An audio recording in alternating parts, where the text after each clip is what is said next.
안녕하세요. 여러분의 삶에 따스한 위로가 되고 싶은 쉼 책방입니다. 그동안 잘 지내셨나요?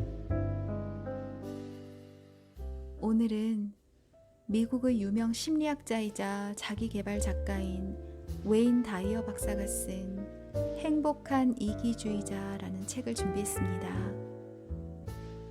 함께 들으시면서 책과 함께 편안한 시간 보내시길 바랍니다.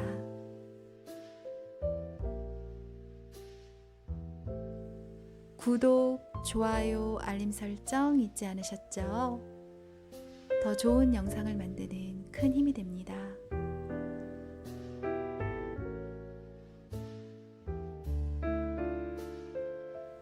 행복한 이기주의자, 저자 웨인 다이어. 제1장. 내 인생은 내가 지휘한다.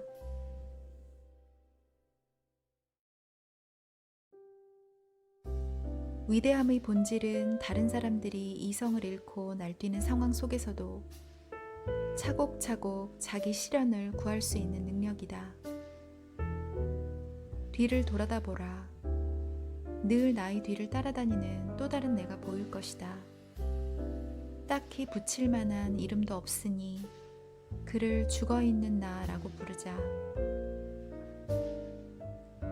나는 그를 두려워할 수도 있고 나에게 득이 되는 방향으로 이용할 수도 있다. 선택은 나의 몫이다. 죽음은 끝도 없이 우리의 어깨를 짓누르는 주제이다. 그리고 삶은 제대로 숨을 고를 여유도 없이 짧다. 그러니 자신에게 이런 질문을 던져보라. 내가 진정 하고 싶은 일을 이렇듯 모른 척해도 되는 걸까? 그토록 끌어안고 놓고 싶지 않을 만큼 물질이 소중한가?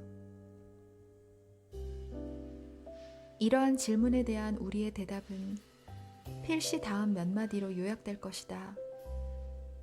열심히 살자. 나는 나다. 인생을 즐기자. 사랑하자. 우리는 부질없이 죽음을 두려워할 수도 있지만 오히려 죽음을 방편 삼아 제대로 살아가는 법을 터득할 수도 있다.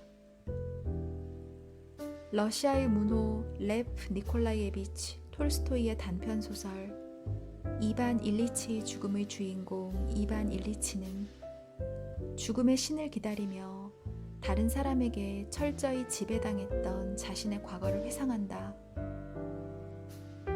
그는 체제에 순응하기 위해 이제껏 자신의 인생을 자유롭게 살아가는 것에 대해서는 체념해왔다.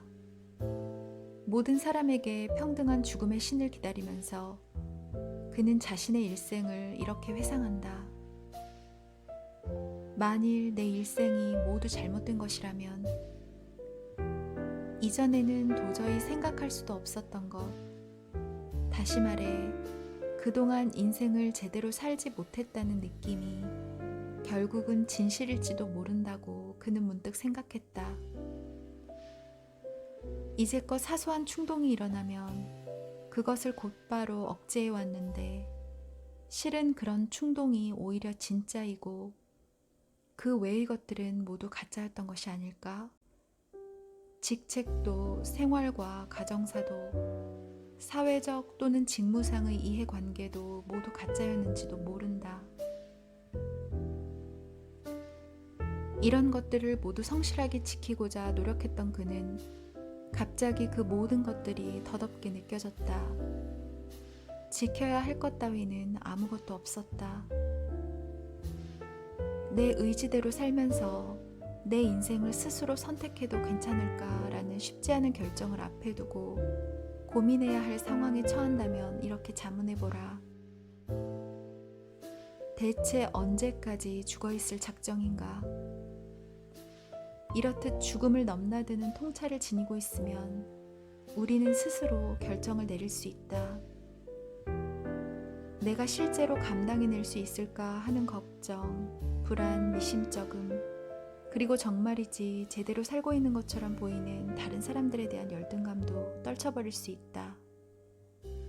그러지 않으면 다른 사람들이 나에게 인생 수칙이랍시고 일러주는 대로 평생을 살아가야 할지도 모른다. 우리가 이 세상에 머무는 기간이 너무도 짧은 것이 분명한데 적어도 즐겁게 살아야 하지 않겠는가. 요컨대 나의 삶이다. 내가 원하는 대로 살자. 행복한 사람이 똑똑한 사람이다. 자신의 의지대로 살아가려면 먼저 매우 그릇된 통념에서 벗어날 필요가 있다. 가장 잘못된 통념은 똑똑함에 관한 것이다. 우리 사회에서는 똑똑함이 여러 가지 복잡한 문제를 해결하는 능력, 다시 말해 일정 수준으로 읽고 쓰고 계산하는 능력, 추상적인 등식을 빠른 시간 안에 해결하는 능력으로 저울질된다고 생각하는 경향이 있다. 똑똑함에 대한 그런 통념 때문에 정규 교육과 우수한 성적을 자기 성취의 진정한 잣대라고 단정짓는 사람이 많다. 그렇게 되면 학식 꽤나 있다고 거들먹거리는 사람, 상대적으로 의기소침해지는 사람이 나타나게 마련이다. 우리들은 빛나는 졸업장을 더 많이 가진 사람들, 어떤 학문 분야, 수학, 과학, 풍부한 어휘, 잡다한 기억력, 속독 등의 귀재인 사람들이 똑똑하다고 믿게 됐다. 그러나 지금 정신병원은 번듯한 학력을 가진 환자들로 넘쳐난다. 물론 그렇지 않은 경우도 많지만 하여간 똑똑함의 참된 척도는 하루하루를 그리고 지금 이 순간을 얼마나 제대로 즐겁게 사느냐다. 따라서 지금 행복하다고 느낀다면 그리고 소중하다고 생각하는 모든 것들을 위해 한순간 한순간을 살아가고 있다면 똑똑한 사람이다. 물론 지적 능력은 행복을 위한 유용한 보조 수단이다. 그러나 학교 성적이 그다지 좋지 않다고 해도 자신을 위해 행복을 선택할 수 있다면, 혹은 적어도 불행을 선택하지 않을 수 있다면 똑똑한 사람인 것이다. 행복을 선택하면 신경질에 대한 궁극적인 방패막이를 얻게 된다.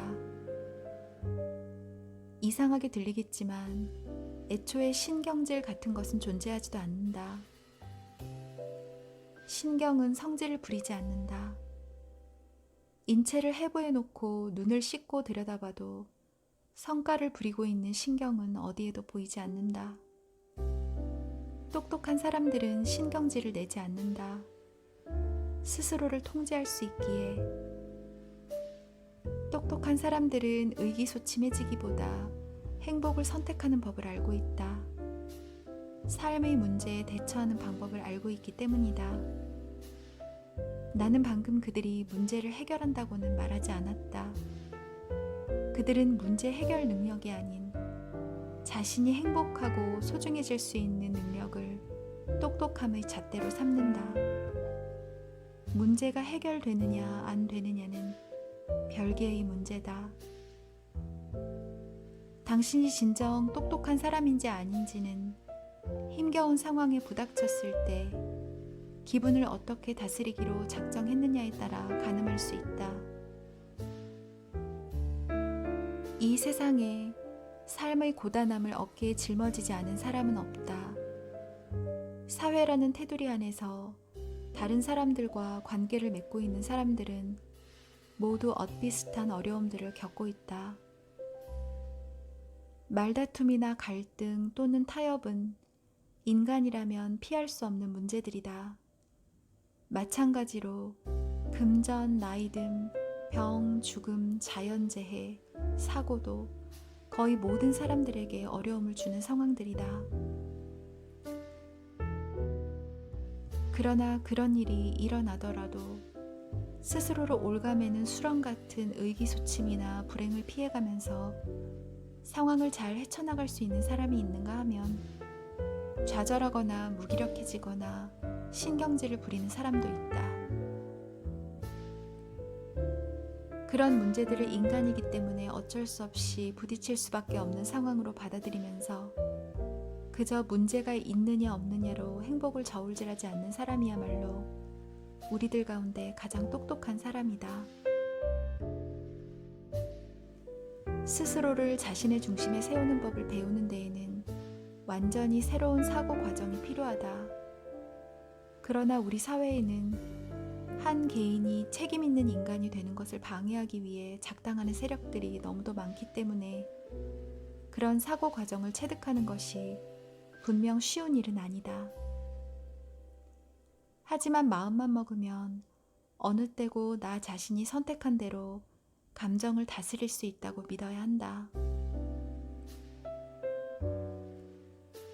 사람들은 사랑, 황홀, 기쁨뿐 아니라 화, 두려움, 증오도 자연적으로 발생한다고 믿으면서 그런 감정들을 제어하지 않는다.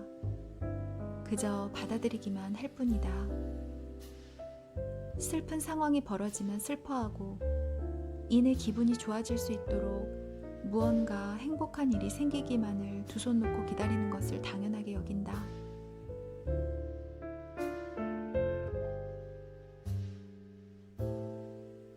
감정은 선택이다. 감정은 단지 자연적으로 발생하는 정서가 아니다. 감정은 선택 의지가 들어가 있는 반응이다. 스스로의 감정을 통제할 수 있으면 제 무덤을 스스로 파는 부정적인 감정들을 택하지 않게 된다. 일단 감정이 마음가짐에 달려있다는 사실을 깨닫는다면 똑똑함의 길로 성큼 들어서는 셈이다. 그 길에는 신경질이라는 우회로가 없다. 우리에게는 그 길이 생소할지도 모른다. 주어진 감정을 삶의 조건이 아닌 선택으로 여긴다는 것에 익숙하지 않기 때문이다.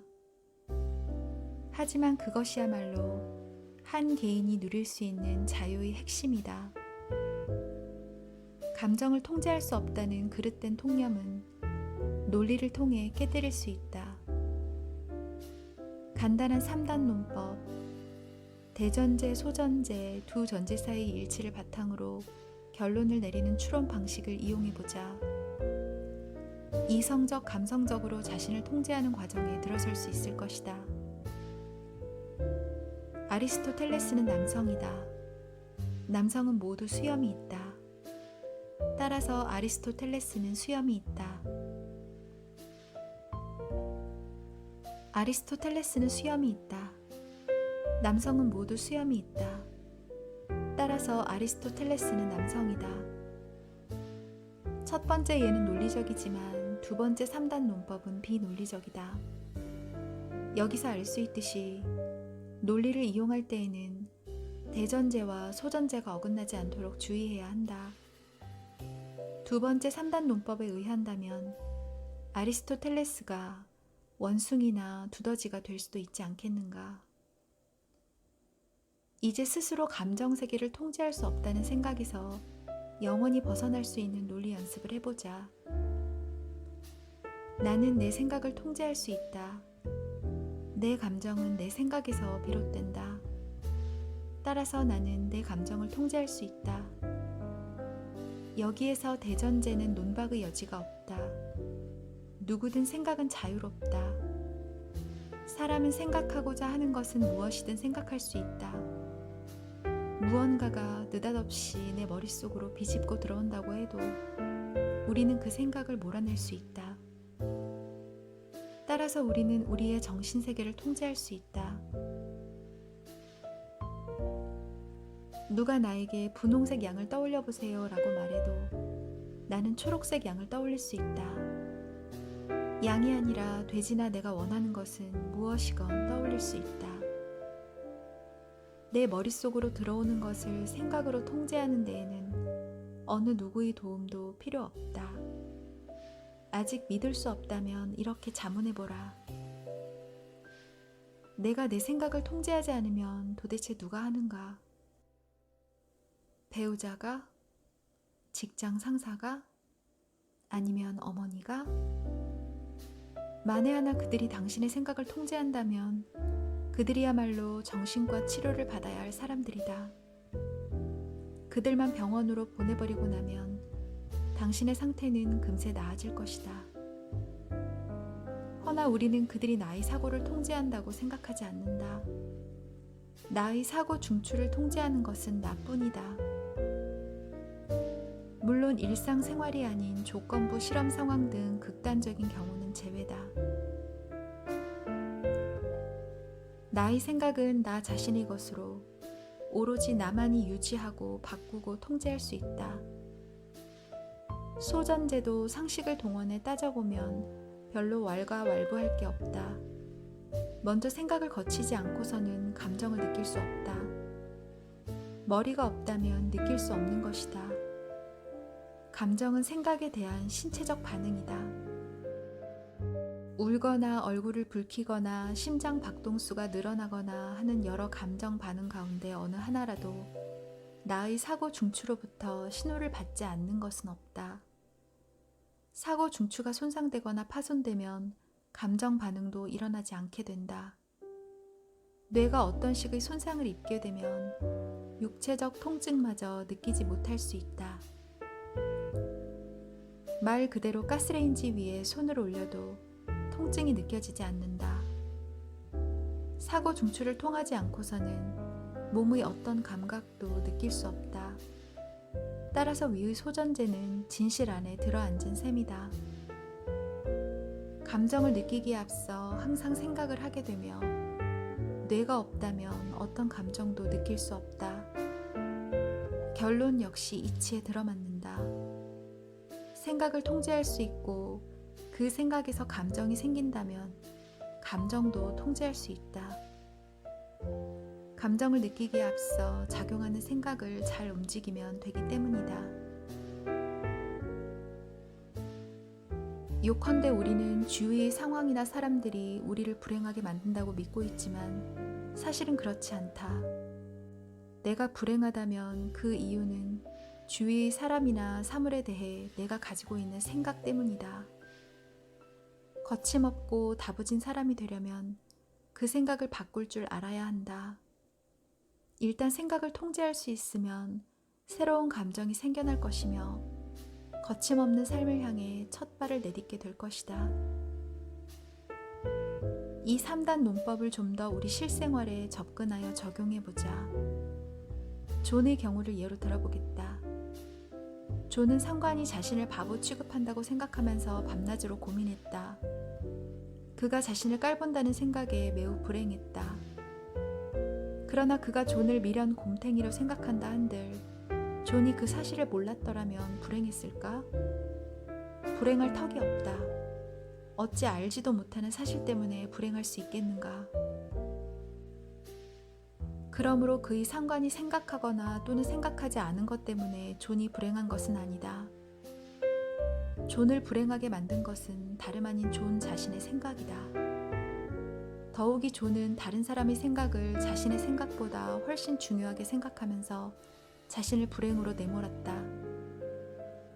바로 이 이치는 모든 상황, 사물, 개인적 시각에 적용된다. 누군가가 죽더라도 그 죽음 자체가 우리를 불행하게 하는 것은 아니다. 그 사람이 죽었다는 사실을 모르는 동안에는 불행하지 않다. 따라서 죽음 그 자체가 아니라 죽음에 대한 마음가짐 때문에 불행한 것이다. 태풍 같은 자연재해도 그 자체에는 사람들을 우울하게 만드는 속성이 없다. 우울은 인간 특유의 감정일 뿐이다. 만약 내가 태풍 때문에 기분이 울적해졌다면 그것은 스스로 기분이 처지게 하는 생각을 했기 때문이다. 그렇다고 해서 억지로 태풍을 좋아해야 한다고 말하려는 것은 아니다. 다만 스스로에게 이런 질문을 던져보라. 내가 왜 구태여 우울을 택해야 하는가? 우울해진다고 상황을 헤쳐나가는데 눈꽃만큼이라도 보탬이 되는가? 3단 논법의 진리를 따라가 보면 내 감정에 대한 책임은 틀림없이 나에게 있다는 것을 알게 된다. 그러나 우리가 자라온 문화는 그렇지 않다고 가르쳤다. 우리들은 감정은 자신이 통제하는 것이라는 사실을 스스로 외면하게 하는 숱한 변명들을 배워왔다. 우리가 이제껏 거듭거듭 사용해온 그런 변명의 예를 들어보겠다. 이것이 무슨 의미를 담고 있는지 살펴보자. 너 때문에 기분 나빠졌어. 나도 내 감정을 어떻게 할 수가 없어. 그냥 막 화가 나. 이유는 묻지 마. 계속 늘어놓자면 아마 한도 끝도 없을 것이다. 위의 변명에는 하나같이 자신의 감정은 스스로도 어찌할 수 없다는 뜻이 은연중에 들어가 있다. 이제 그 목록을 정확히, 그리고 모든 감정은 자신에게 책임이 있으며 어떤 일에 대해 자신이 품고 있던 생각에서 비롯된다는 사실이 나타나도록 다시 고쳐 써보자. 내 행동에 대해 생각하다가 내 스스로 기분을 망쳐버렸어. 안 그럴 수도 있지만 지금은 화를 내고 싶어. 난 화를 낼 거야. 화를 내면 다른 사람이 꼼짝 못하더라고. 내가 무섭나 봐. 어쩌면 첫 번째 목록의 변명들이 그저 표현상의 문제일 뿐 실은 그다지 큰 의미가 있는 말들이 아니라고 생각할지 모르겠다.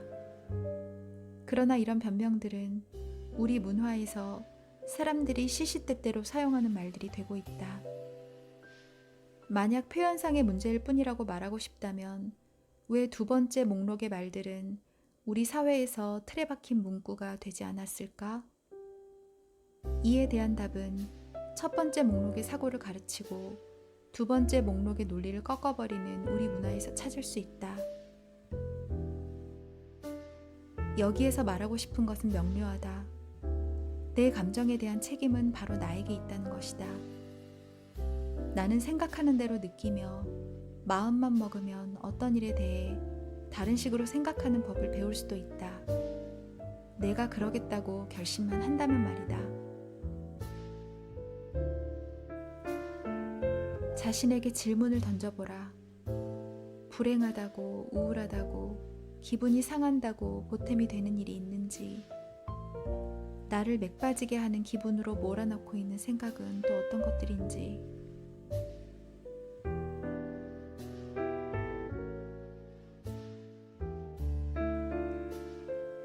오늘은 여기까지 읽어드릴게요. 편안한 휴식이 되셨길 바랍니다. 저는 다음에 더 좋은 영상으로 찾아오겠습니다. 감사합니다.